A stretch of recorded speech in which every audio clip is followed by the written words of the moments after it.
दोस्तों, बहुत समय पहले की बात है। किसी नगरी में एक युवक रहता था।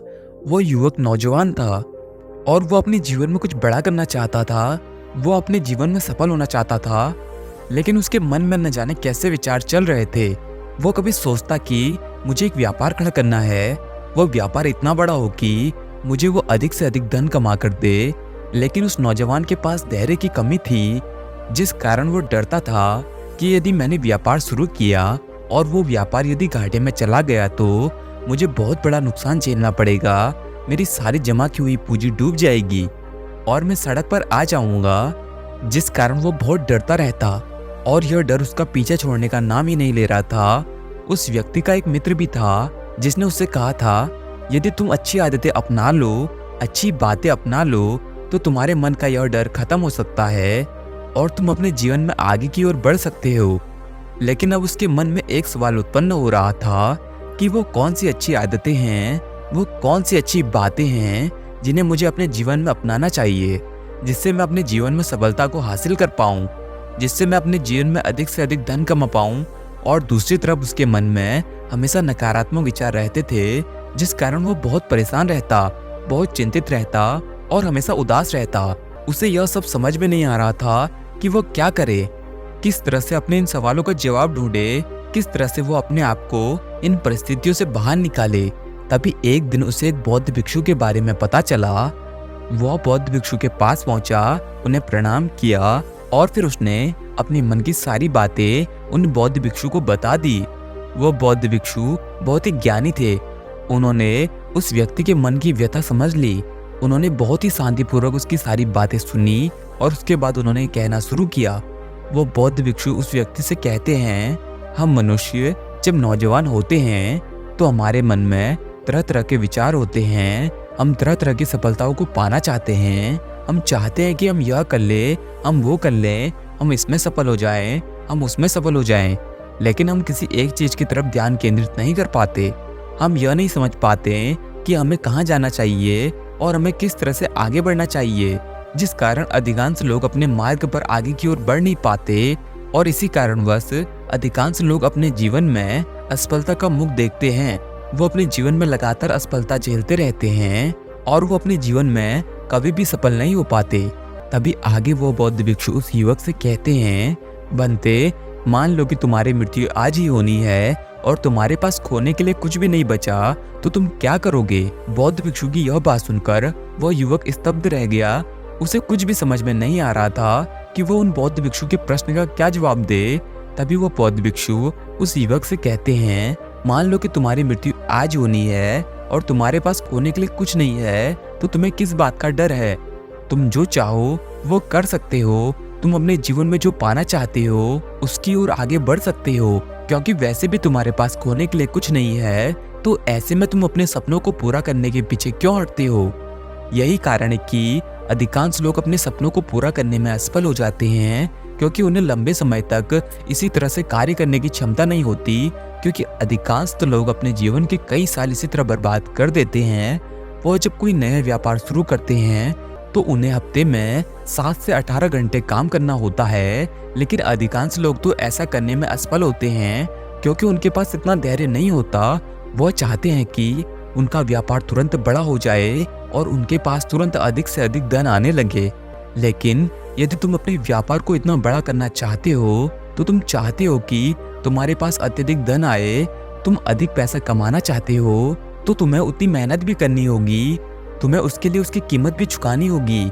आजकल के नौजवानों को ये बात पता होनी चाहिए, यदि आप अपने जीवन में कुछ करना चाहते हैं, कुछ बड़ा हासिल करना चाहते हैं, अपने सपनों को पूरा करना चाहते हैं, तो आपको 3 गुना मेहनत करनी होगी। इस पर वो लड़का कहता है, हे गुरु, पर ऐसा क्यों? आखिर हम ऐसा क्यों नहीं कर सकते? इसके पीछे क्या कारण है? तभी वो बौद्ध भिक्षु मुस्कुराने लगे और उस युवक से कहते हैं, मान लो कि तुम कोई नौकरी करते हो और उस नौकरी के अलावा कोई ऐसा भी काम पसंद है जो तुम पूरे दिल से करना चाहते हो और इस काम को करते वक्त तुम्हें कभी भी थकान नहीं महसूस होती और ना ही तुम कभी भी कोई थकान महसूस करते हो। लेकिन आज तक तुमने उस पर कभी भी कोई कार्य नहीं किया और जब तुम अपने मन चाहे कार्य को करना शुरू करते हो तो तब तुम्हें पता चलता है इसके अंदर तो और भी लोग हैं, कुछ ऐसे काम कर रहे हैं, कुछ वैसे काम कर रहे हैं, और जो वो काम कर रहे हैं वो तुमसे कहीं ज्यादा बेहतर है, तो क्या तुम एक दिन में या फिर एक ही महीने में उनसे बेहतर कार्य करके दिखा सकते हो? तभी वो व्यक्ति कहता है, जी गुरुवर, आप सही कहते हैं, मैं उनसे अच्छा कार्य नहीं कर पाऊंगा क्योंकि मुझे उस कार्य का कोई अनुभव नहीं। जब मैं उस कार्य को करूंगा तभी मुझे अनुभव प्राप्त होगा और उसी अनुभव के आधार पर मैं उस कार्य को और बेहतर ढंग से कर पाऊंगा।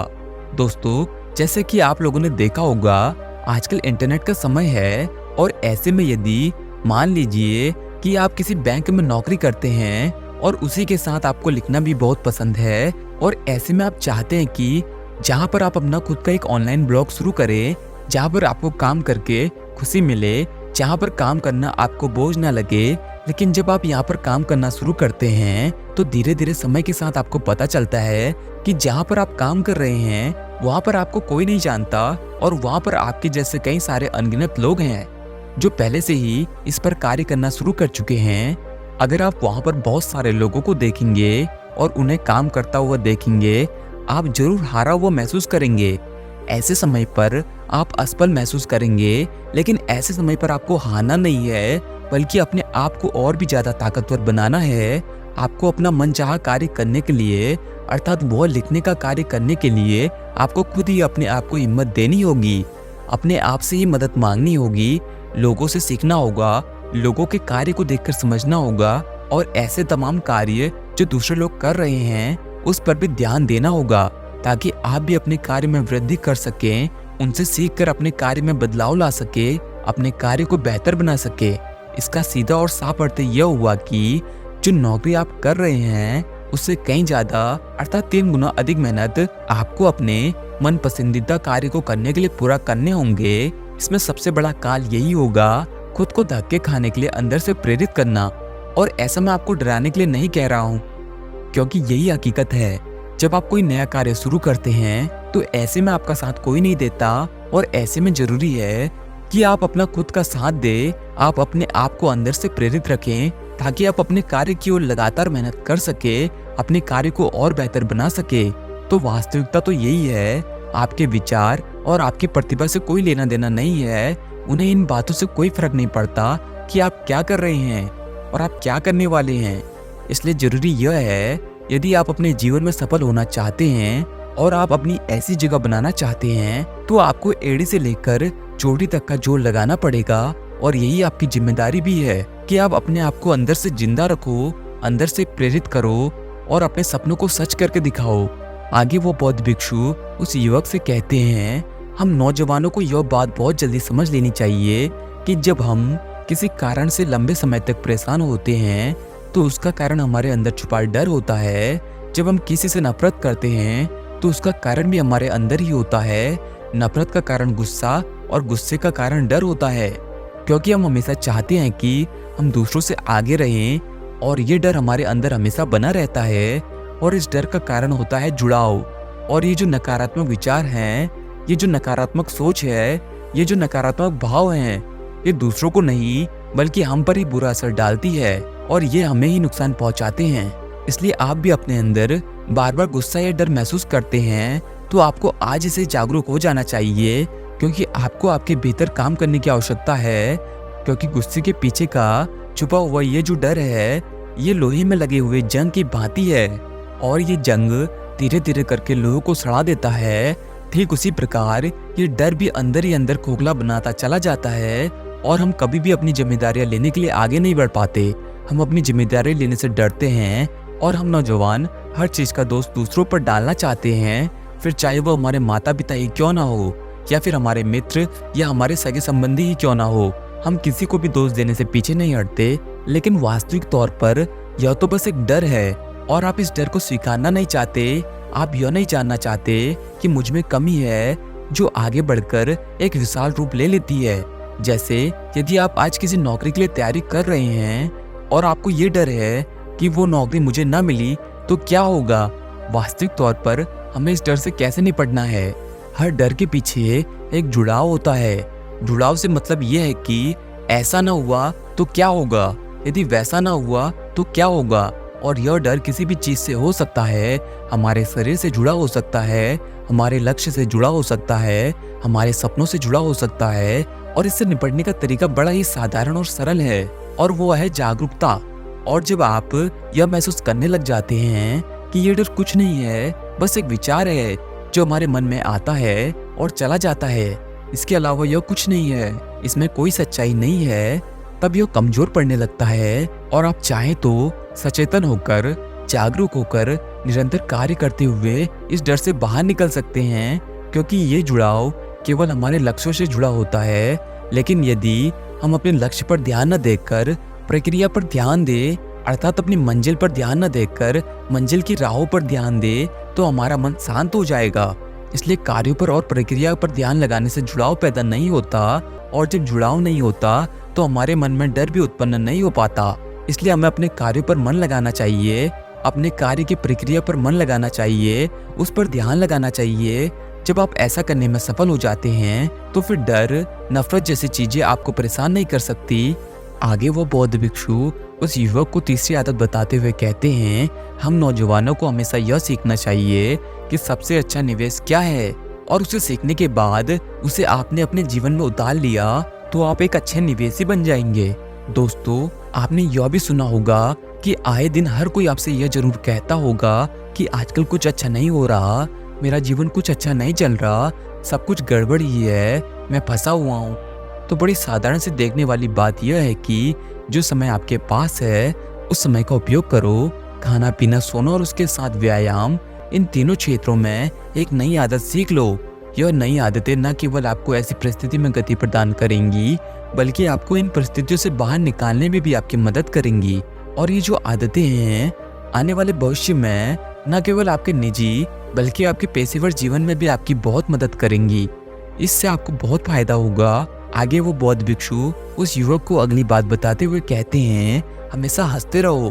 तुमने देखा होगा कि आजकल हर कोई उदास रहता है, जिसके कारण उनके जीवन में हमेशा निराशा और उदासी छाई रहती है। लेकिन जब कोई व्यक्ति हंसता है तो उसके मन में एक खुशी की लहर दौड़ती है, और उसके मस्तिष्क को यह संकेत मिलता है कि हमारे साथ कुछ अच्छा हो रहा है, जिस कारण हम अच्छा महसूस करते हैं और हमारे अंदर सकारात्मक विचारों का प्रवाह होने लगता है। लेकिन ऐसा हम जानबूझकर तो नहीं कर सकते, हम लगातार जानबूझकर हंस नहीं सकते। तो ऐसे में यदि आप उन परिस्थितियों को, उन समय को याद कर सकते हैं जब आप बहुत खुश थे, जब आपका हर एक लम्हा बहुत अच्छा बीता था, उस वक्त को याद करके आप उस पल के लिए, उस समय के लिए ईश्वर को धन्यवाद कर सकते हैं। जब भी आप धन्यवाद करते हैं तब आप भीतर से तनाव मुक्त महसूस करते हैं, और भीतर से आपके चेहरे पर एक अलग सी मुस्कान भी आ जाती है। यदि मान लीजिए कि आप कोई कार्य कर रहे हैं और वो कार्य आपसे नहीं हो पा रहा, तो वो कार्य कैसे होगा, क्या आपको समझ नहीं आ रहा? तो ऐसे समय पर कुछ समय का अंतराल ले सकते हैं, और इस बीच कुछ अच्छी बातों को सोचकर उसके प्रति धन्यवाद कर सकते हैं, जिससे आप भीतर से तनाव मुक्त होने लगेंगे, और आपका मस्तिष्क फिर से एक बार अच्छा महसूस करने लगेगा, और आप एक बार फिर से उस कार्य को करने के लिए अच्छी तरह से फिर एक बार तैयार हो जाएंगे। जब आप ऐसा करते हैं तो आपकी इच्छा शक्ति और ध्यान में इजाफा होता है। दोस्तों, जब आप कोई कार्य कर रहे हैं तो उसे जल्दी जल्दी करने के बजाय आप जहाँ भी हो, वह चाहे कोई बाजार हो सकता है, शोरगुल वाली जगह हो सकती है, आप जहाँ भी हो, जो भी कर रहे हो, उसे जल्दी जल्दी करने के बजाय प्यार से कीजिए, उसे पूरे मन और लगन के साथ कीजिए, जिससे आपके चेहरे पर मुस्कुराहट आ जाएगी और आप उस कार्य को बेहतर ढंग से कर पाएंगे। हम नौजवानों को यह बात जितनी जल्दी समझ में आ जाए उतना अच्छा है। आगे वो बौद्ध भिक्षु उस युवक को आखिरी बात बताते हुए कहते हैं, क्या तुम्हें याद है जब तुम इस धरती पर जन्म ले रहे थे तो उस वक्त तुम रो रहे थे, तुम्हारे भीतर कोई भावनाएं नहीं थी। जो भी भावनाएं हैं वो तुमने यहाँ पर आने के बाद सीखी हैं, जैसे वृद्धि करना, ईर्ष्या करना, लोगों से नफरत करना। और हमारे शरीर में ये जो भावनाएं हैं और हमारे शरीर की जो ऊर्जा है, इनका आपस में कुछ लेना देना नहीं है। हमारी भावनाएं असल में प्रतिक्रिया हैं। दोस्तों, आपने देखा होगा कि जब भी हम अपने आसपास कुछ ऐसा देखते हैं जो हमें बहुत अच्छा लगता है या फिर बहुत बुरा लगता है, तो उसके प्रति हम चाहकर भी प्रतिक्रिया अवश्य देते हैं। आपने देखा होगा जब आप नाराज होते हैं या फिर जब आप क्रोधित होते हैं तो आपके शरीर के भीतर की वो भावनाएं आपके दिमाग को एक तरंग भेजती है और उन तरंगों के आधार पर हमारे चेहरे पर वो बदलाव भी नजर आते हैं और इसी प्रकार हम एक प्रतिक्रिया देने में सक्षम हो जाते हैं। लेकिन यदि हम चाहें तो इस प्रतिक्रिया को बदला जा सकता है, यानी कि एक नया कार्य सीखकर हम उस पुराने कार्य को छोड़ सकते हैं, उसकी जगह पर उसे बदल सकते हैं। दोस्तों, मेरा एक दोस्त है, जब उसे लगता है कि उसकी बात नहीं सुनी जा रही है या उसे अनसुना किया जा रहा है, तब वो क्रोध के मारे जोर से चिल्लाने लगता है और वो चिल्लाकर लड़ पड़ता है। उसका यही चिल्लाना, उसका यही लड़ना उसके द्वारा दी गई प्रतिक्रिया है जो उसने अपने बचपन से ही सीखी है, जो उसने अपने परिवार और आसपास के लोगों से सीखी है। लेकिन अगर वो सचेत रहे और अभ्यास करे तो वो चिल्लाने की जगह कुछ और भी कर सकता है। वो चाहे तो मुस्कुरा कर भी यह कह सकता है कि भाई मैं कुछ बात करना चाहता हूँ, अगर आपको अच्छा लगे तो देख लेना और ना अच्छा लगे तो मुझे बता सकते हो। इस प्रकार हम भी अपनी गलत भावनाओं को बदलकर उसकी जगह पर अच्छी भावनाएं या फिर यूं कहें कि एक गलत आदत को बदलकर एक अच्छी आदत अपना सकते हैं। इसी प्रकार हम चाहें तो नकारात्मक भावनाओं पर नए कार्य करने वाली कला को सीख सकते हैं और उसे अपना सकते हैं, क्योंकि जब हम भावनात्मक प्रतिक्रिया देते हैं तो इससे हमारे भीतर की ओर हमारा समय, हमारे सोचने समझने की क्षमताएं सभी पूरी तरह से व्यर्थ हो जाती हैं। जब आप एक पल के लिए यह सोचो कि यदि आप अपने जीवन में 80% समय सही से अपने आप को व्यवस्थित कर लो तो आप अपने लिए कितना समय बचा सकते हो, आप अपने शरीर की कितनी ऊर्जा बचा सकते हो। इसलिए नकारात्मक विचारों पर नए एक्शन लेने की कला में सीख लेनी चाहिए। इसलिए अब नौजवानों को ये भावना तुरंत प्रतिक्रिया के बारे में जल्दी से जल्द सीख लेना चाहिए। इतना कहकर वो बौद्ध भिक्षु शांत हो गए और उस नौजवान युवक को भी ऐसे 5 सबक मिल चुके थे और जिसे वो अपने जीवन में उतारकर अपने जीवन को एक नई दिशा दे सकता है। दोस्तों, अगर हम इस वीडियो में उन 5 बातों के बारे में एक बार फिर बात करें तो पहली बात थी कि आप अपने मनचाहे कार्य को करने से पीछे क्यों हटते हो। इसे पूरा करने की जिम्मेदारी आपकी है। लोग तो कहते ही हैं और लोगों का काम है कहना, लेकिन आप यदि किसी कार्य को पसंद करते हैं तो उस कार्य को पूरा करना आपकी जिम्मेदारी है। जब आप किसी कार्य को दिल से पसंद करते हैं और उस कार्य में डूब जाते हैं तो उस कार्य को करने में आपको मजा भी आता है और ऐसे समय पर आपको समय का अंदाजा भी नहीं लगता। लेकिन इस स्थिति में पहुंचने के लिए आपको 3 गुना अधिक मेहनत करनी पड़ेगी।